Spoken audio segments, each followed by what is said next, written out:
So, ayan, pinapatuyo ko kasi yung nilagay kong tinted sunscreen para mas mabilis nyo makita. 2 patong na kasi to. Bali, 8 pumps total.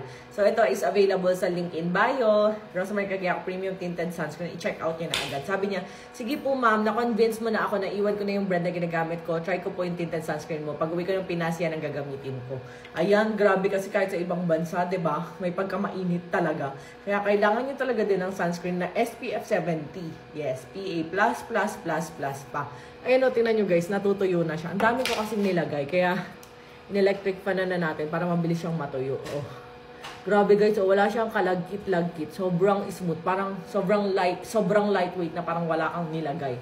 So, i-check out nyo na to and i-try nyo na guys. Grabe oh, tingnan nyo oh. And pwede to sa mga 12 years old pataas, buntis at lactating. Ayan, kaya kung ano man yung brand ng sunscreen mo, try nyo to SPF 70, PA++++. UVA, UVB protection, non-comedogenic, kaya hindi siya nakakaklag ng pores nga cause ng pimples, and may whitening effect pa. Diba? No filter, no makeup needed ka talaga pag ito ang sunscreen mo.